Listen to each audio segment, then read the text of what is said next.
dit que nous allons parler de Daniel et des points. Daniel a été amené en exil en Babylone et a servi à la cour du roi babylonien. Il a traversé beaucoup de problèmes, beaucoup de périodes, beaucoup de difficultés, jusqu'à être déporté. Mais Daniel, en Babylone, il a gardé son intégrité et sa foi. Alléluia. Quand nous lisons Daniel chapitre 1er, verset 8, là on nous montre même que Daniel a refusé de manger la nourriture des Babyloniens. Parce qu'il a voulu rester conforme dans sa foi et dans son régime. Il n'a pas seulement gardé l'intégrité, ni sa foi, il a aussi gardé la sagesse et le discernement.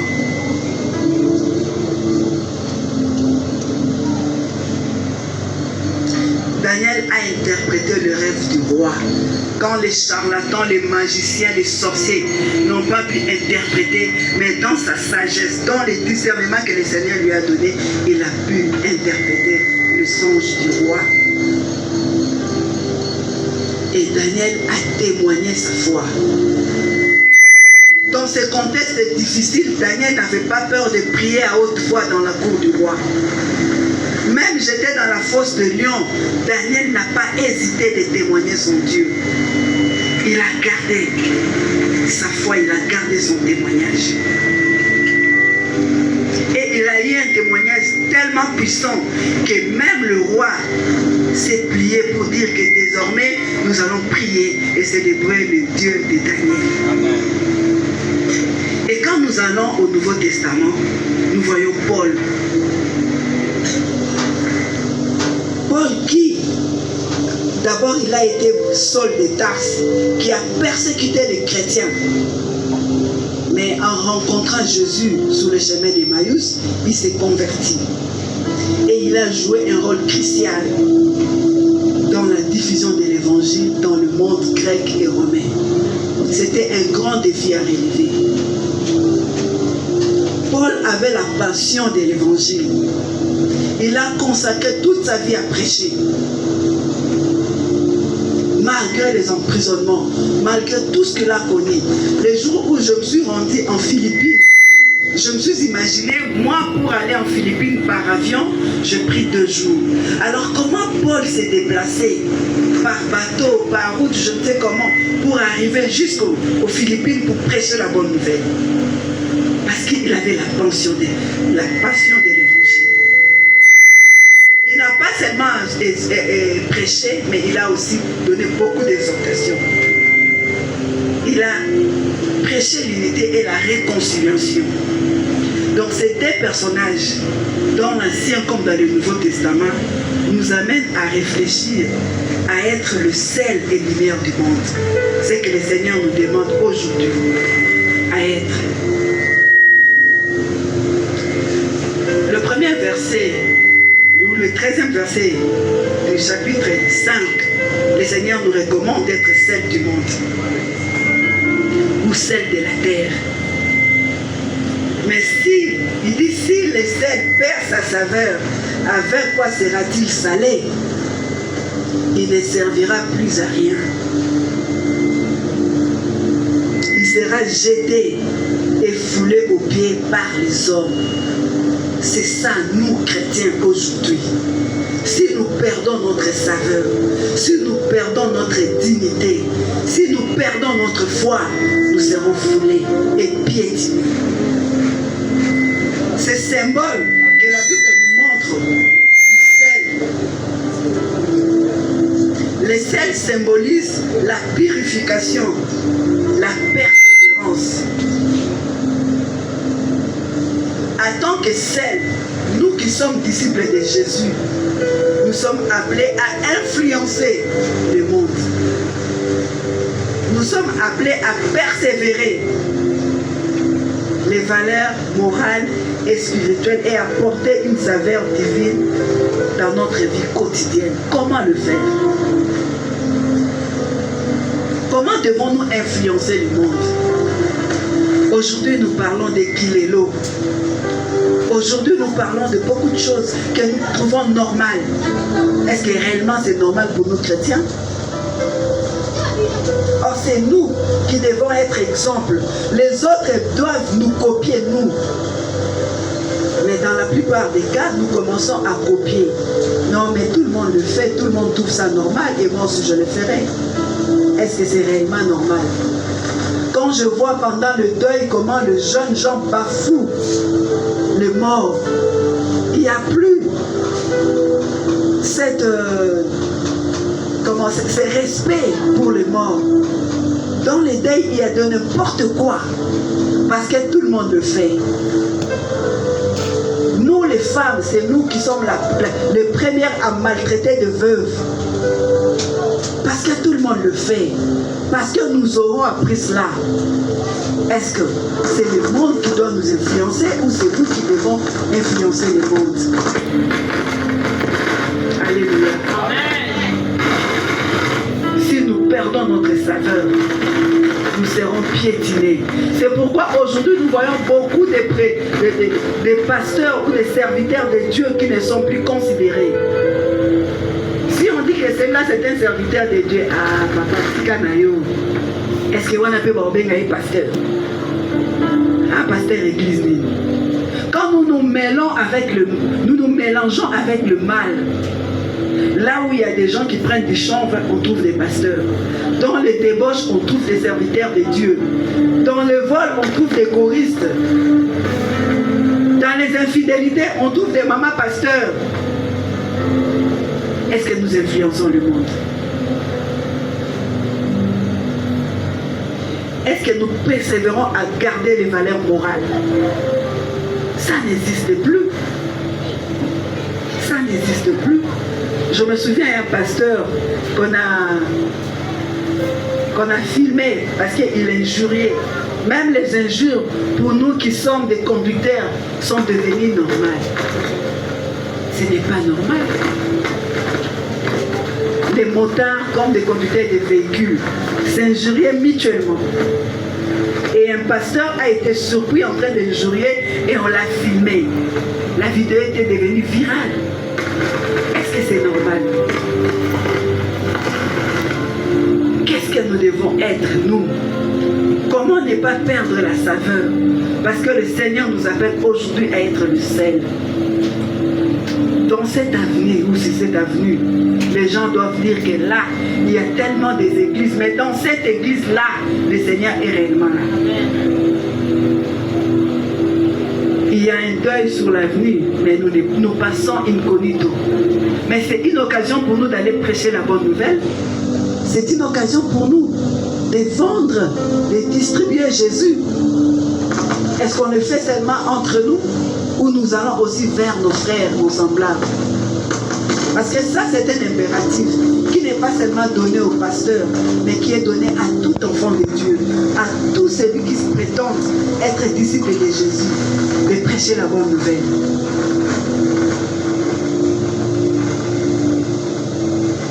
Le valeur spirituelle. Peu de temps nous prenons pour la prière. Parce que j'ai une activité, comme pour c'est la main, vite, je dois y aller. Et nous laissons les choses du Seigneur. Nous laissons. Est-ce qu'il y a des gens en dehors du programme de l'église? Est-ce que nous avons ne fût-ce qu'une minute que nous donnons au Seigneur pour prier ou pour méditer sa parole? Comment nous saurons, lorsque l'ennemi viendra nous tenter, interpréter les Écritures si nous ne les lisons pas? Jésus a été amené par les diables sur la montagne. Il a été tenté plusieurs fois. Le diable lui dit, regarde tout ça, ça m'a été donné. Si tu te jettes parce que tu es le Fils de Dieu, tu enverras des anges pour venir te sauver. Et moi je te donnerai tout ça. Mais s'il n'était pas averti, peut-être qu'en tant qu'homme, totalement homme, il serait laissé séduire par les diables. Est-ce que cela nous arrive? Est-ce que nous arrivons à surmonter quand la tentation vient pour dire que non, il est écrit, tu ne tenteras pas ton Dieu. Est-ce que nous arrivons à le faire? Parce que nous nous écartons des choses spirituelles. Nous voulons ce qui est charnel. Fali a dit, Fali a porté.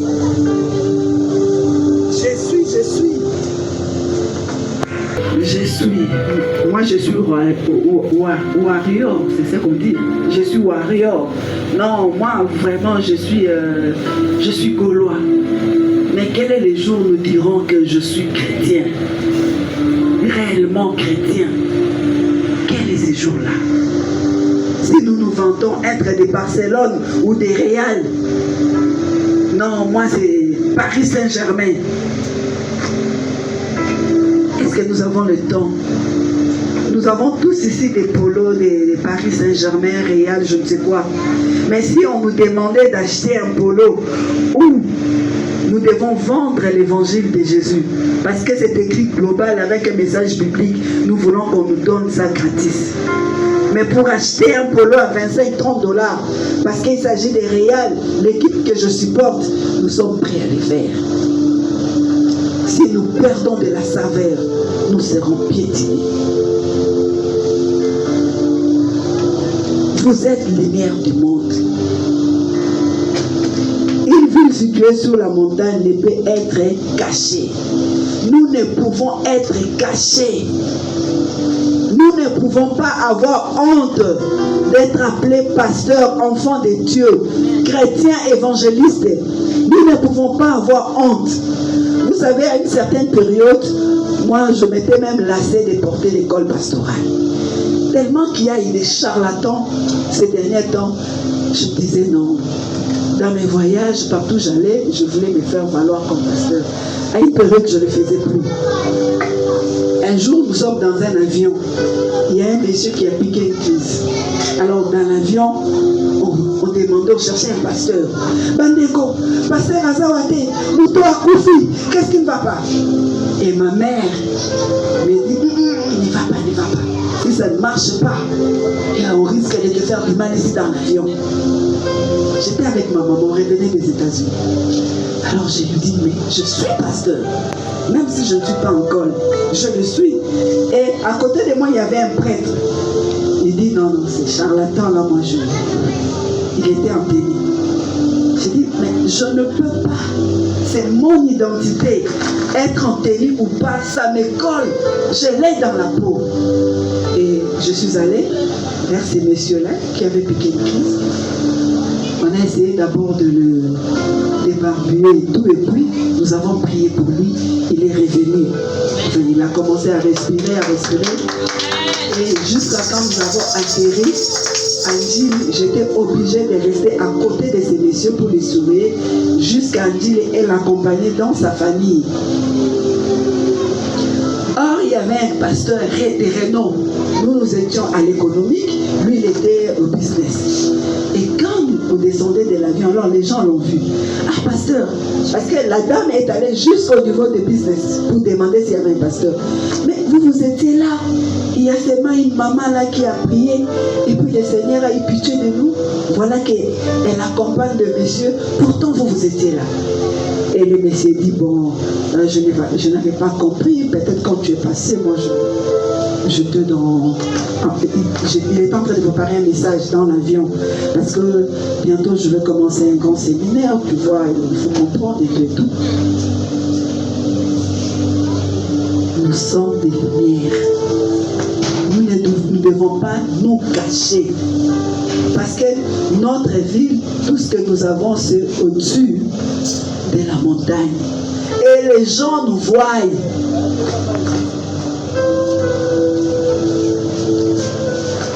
On n'allume pas la lampe pour mettre sous la table.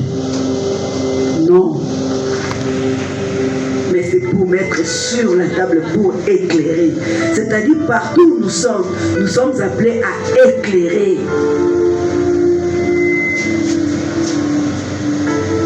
Et la lumière, le Seigneur veut que nous soyons des vérités. La lumière représente la vérité, la révélation, la guidance. Parce Parce que c'est lui qui est lumière, c'est celui-là qui conduit. Les autres sont derrière lui, parce que lui, il éclaire, il ouvre le voie. Alléluia. À l'école, au travail, au marché, dans ton quartier, c'est toi qui dois montrer la voie. Si on veut se référer à quelqu'un, il faut qu'on vienne vers toi. Non, nous connaissons maman telle. Non, cette maman-là, allons demander conseil. Non, les papas là, non. C'est un monsieur intègre. Les pasteurs, non, allons vite chez ces pasteurs-là. Est-ce que les gens viennent vers toi? Je me souviens un jour dans mon quartier, il y avait une dame qui demandait l'aumône. Alors, mon voisin était aussi pasteur. Il priait, je crois, chez Kaboutou Alice. Et la dame est entrée dans la parcelle. Il a demandé, je te l'aide, j'ai l'enfant, patata. Et la femme du pasteur dit, non, ici on ne donne pas l'aumône. Va en face là-bas. Chez pasteur, maman, elle pourra donner. Et la dame est arrivée chez moi. Après avoir donné quelque chose, j'interpelle la maman pasteur. Je dis, mais ton mari est pasteur. Pourquoi l'envoyer chez moi? Il dit, ah maman, c'est toi qui donnes. Moi, qu'est-ce que j'ai pour donner? Il dit, la plus belle femme du monde ne donne que ce qu'elle a. Et ce que tu as, c'est ce que Dieu a mis en toi. C'est la lumière que Dieu a mis en toi. C'est la vérité que Dieu a mis en toi. Tu ne peux pas la cacher pour toi. Il faut partager.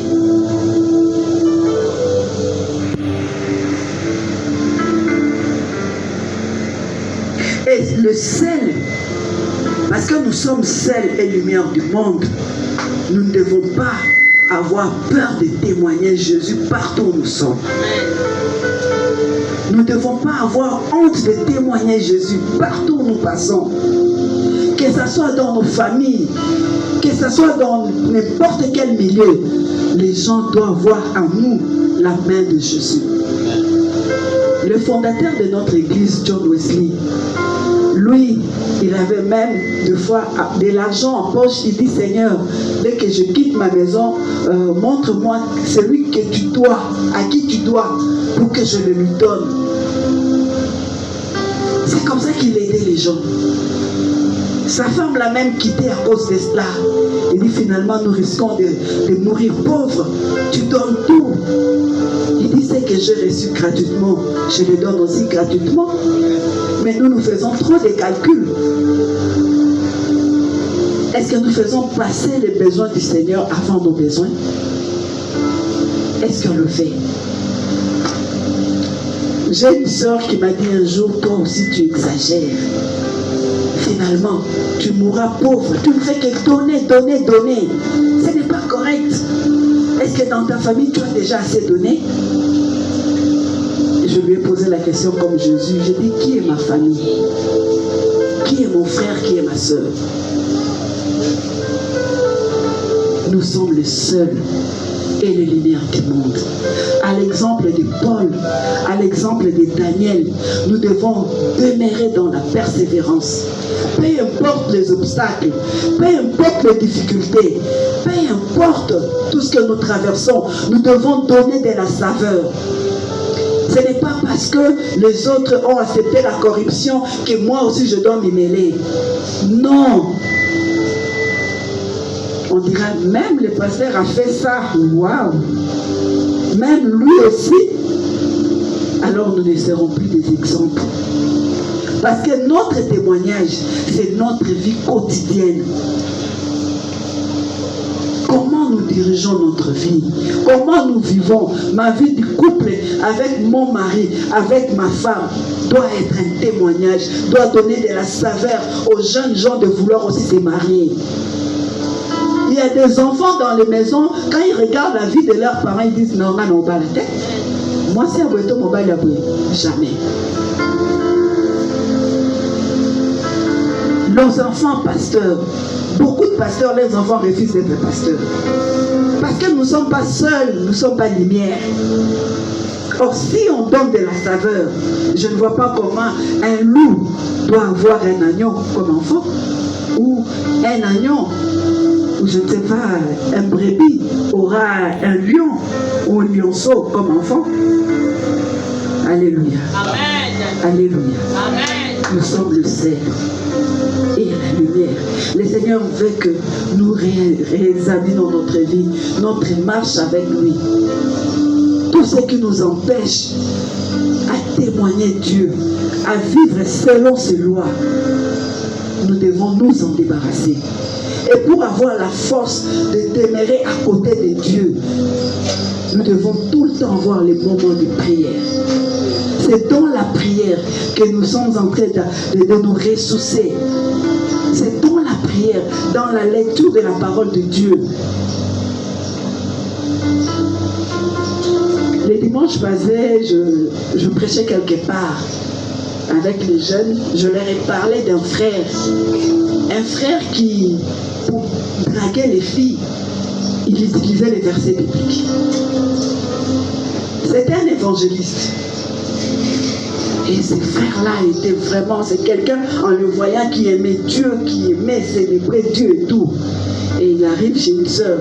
Et la sœur profane de l'évangile qu'elle était, il lui dit, mais ma sœur, c'est la Bible qui nous recommande. Apprends ta Bible. La sœur prend la Bible. Ouvrez Ecclésiaste 9. Et Ecclésiaste 9 qui dit, jouis dans la vie avec la femme que tu aimes, que le Seigneur t'a donné sous le soleil. Patati patata, ils ont lu. Il dit, qu'est-ce que la Bible nous recommande? De jouir avec toi.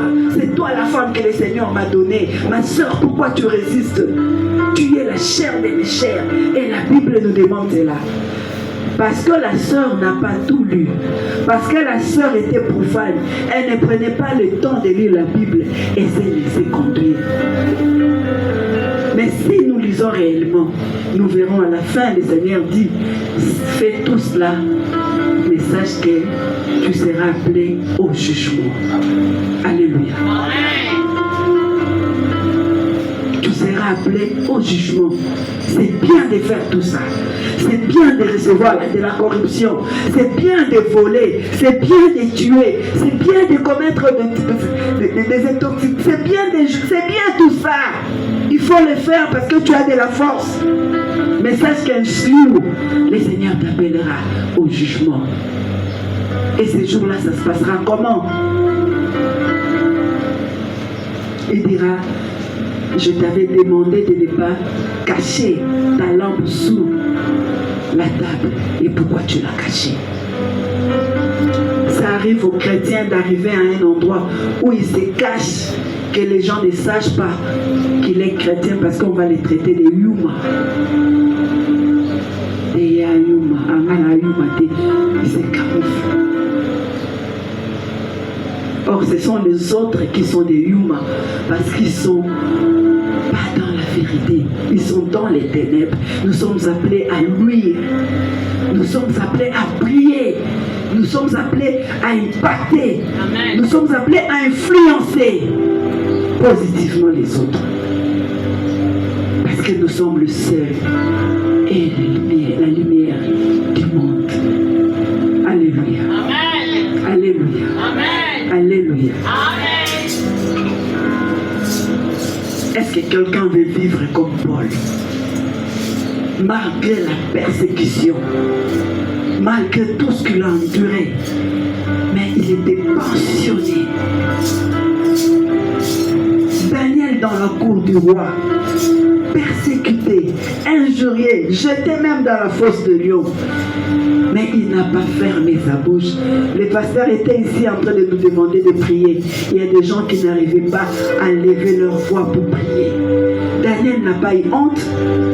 Dans la cour du roi, il s'est levé et il criait. Il priait son Dieu. Mais nous, quand on nous demande de prier, ne regarde pas ton voisin.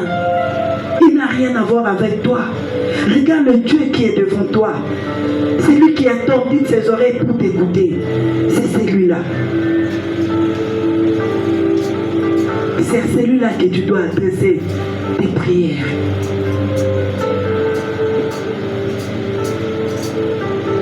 Nous sommes le sel et la lumière du monde.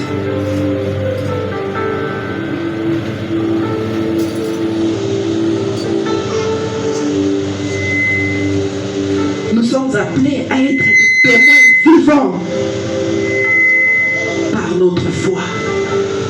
sommes appelés à partager notre témoignage. Ce n'est pas toujours parler des autres. Si nous voulons que les autres puissent mieux nous comprendre, notre expérience personnelle avec Jésus, qu'est-ce que je traversais avec Jésus, c'est plus édifiant que de venir rapporter des massapos, comme on dit à Lingala. Donc toi tu es spécialiste dans massapos. Oh, il y a un pasteur et comme il a qui est boy. Oh, il y a une maman. Mais toi, quelle est ton expérience avec Dieu? Qu'est-ce que tu as traversé avec lui? C'est mieux de partager son expérience, sa vie avec Jésus.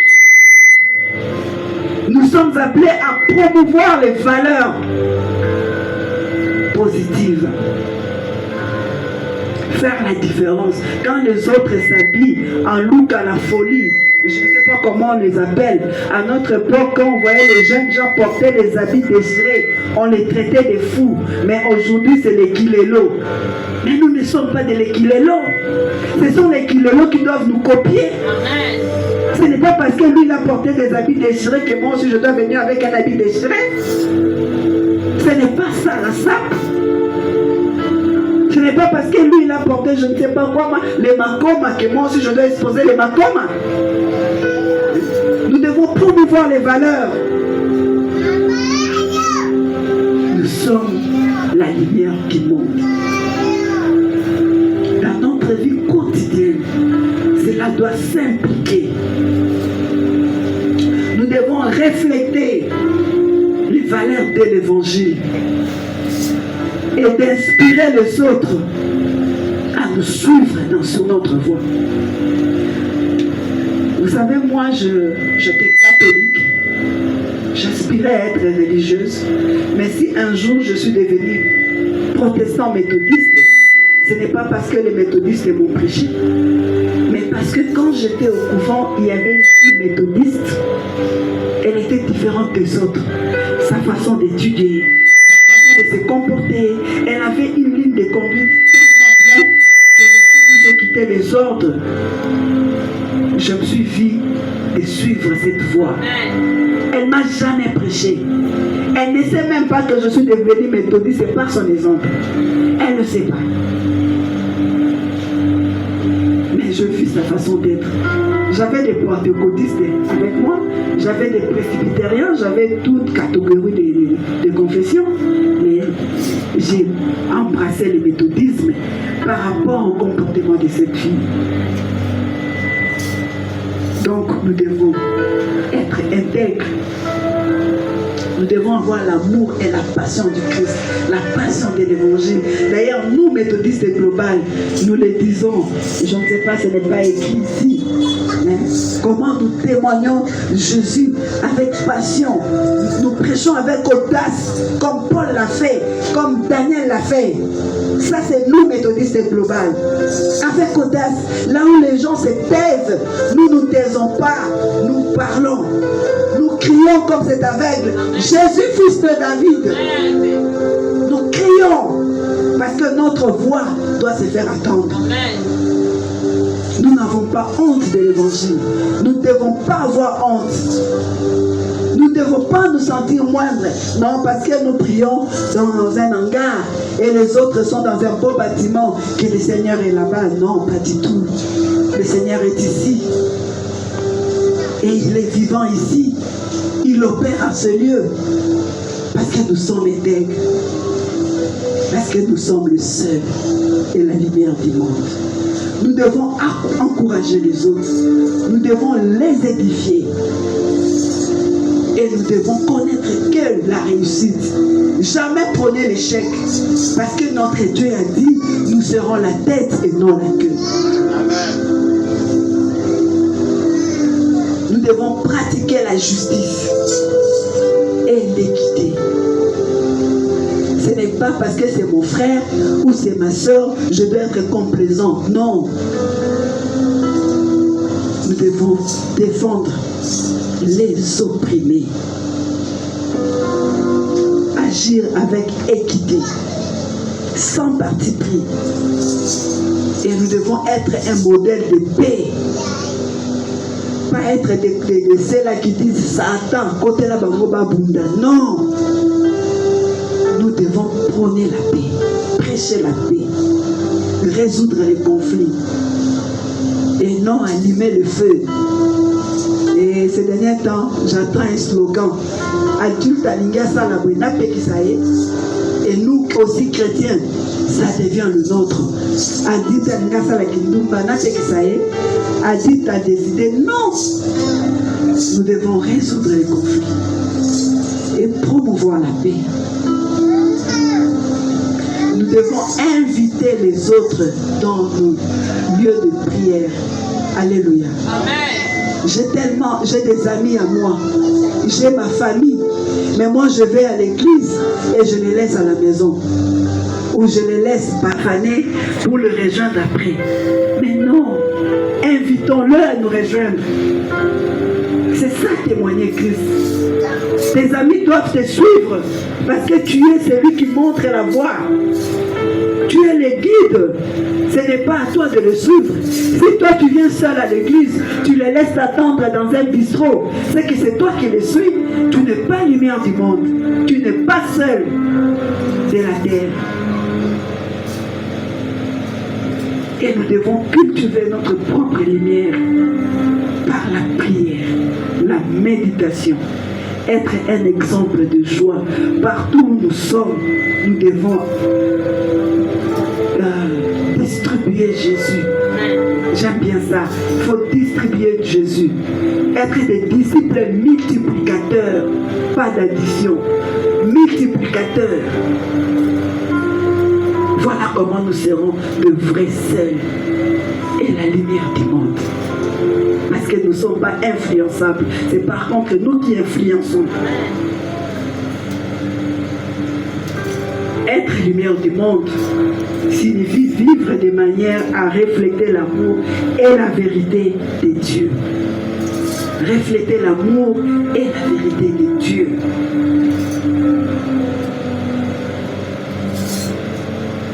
Témoigner sa foi chrétienne sans peur. Et nous devons témoigner notre foi de plusieurs manières. Par notre expérience personnelle, nous pouvons partager notre témoignage.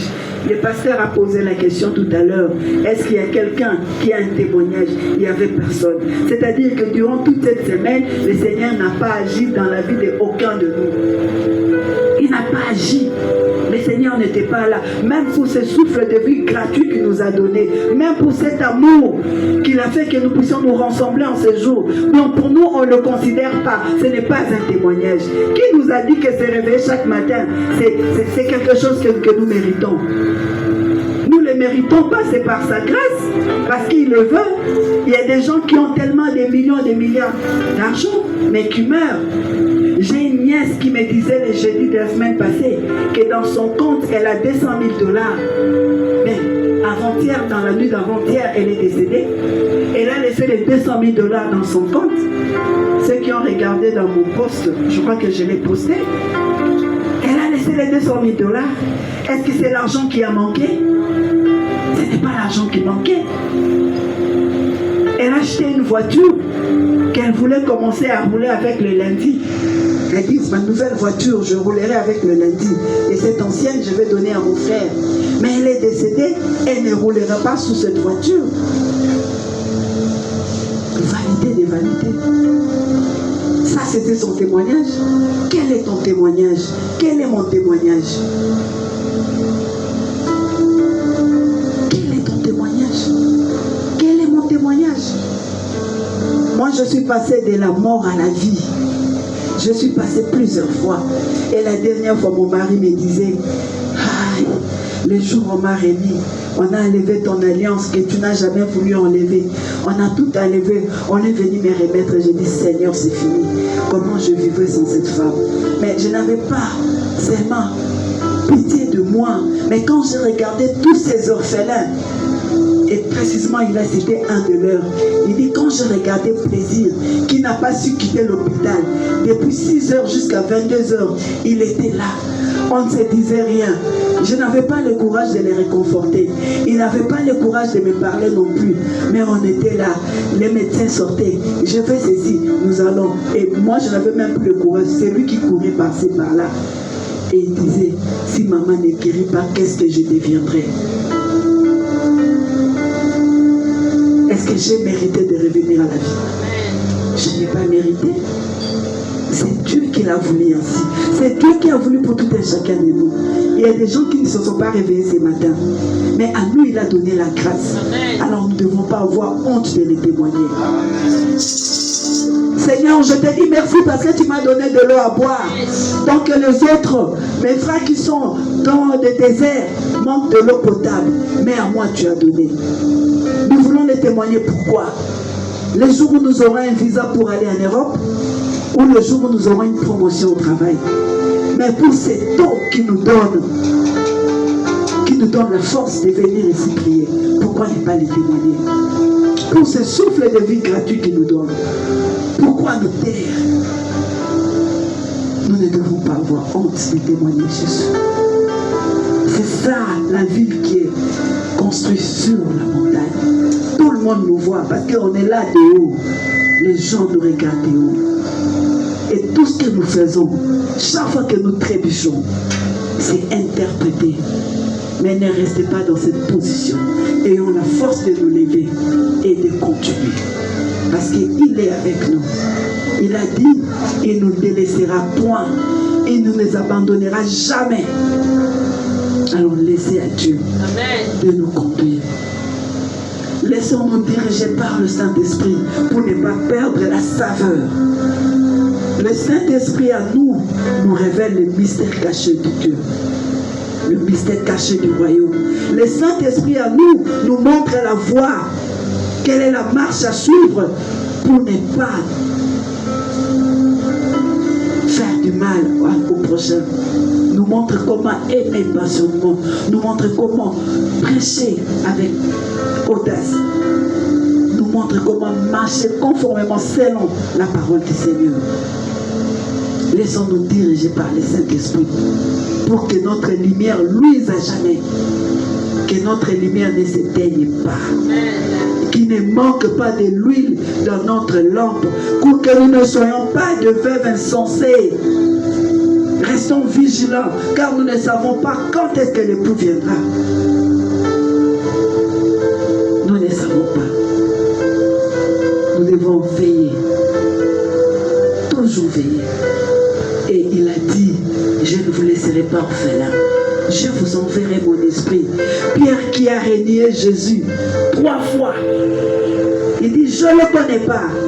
Mais toi, tu es un de leurs. Il dit, non. Je ne suis pas un de leurs. Mais même ta façon de parler. Il dit, non, non, non, non. Je ne le connais pas. Mais ta façon de t'habiller. Non, non. Mais quand il a reçu le Saint-Esprit, il n'a plus eu peur. Il s'est levé. Il a défié la politique. Il a défié tout. Il a prêché avec puissance. Et il a dénoncé les mal. Nous avons le privilège d'avoir le Saint-Esprit. Parce que c'est une promesse de Dieu. Nous sommes le sel et la lumière du monde. Nous allons demander à Dieu de nous éclairer, de nous envoyer son esprit, parce que nous voulons toujours les refléter. Nous voulons être l'argile dans la main du potier, que lui nous donne la forme qu'il faut pour que son peuple, nous puissions l'influencer positivement. Nous puissions guider le peuple du Seigneur et donner toujours de la saveur. Là où il y a les discordes, nous ramenons la paix. Là où il y a le pleur, nous ramenons la joie, le sourire. Là où il y a la mort, nous ramenons la vie. Parce que notre Dieu, il est la vie éternelle. Et nous, en lui, nous avons aussi la vie éternelle. Mais si et seulement si nous nous laissons conduire par lui, si et seulement si nous ne faisons que sa volonté et sa volonté seule. Alléluia. Alléluia. Amen. Nous allons nous lever.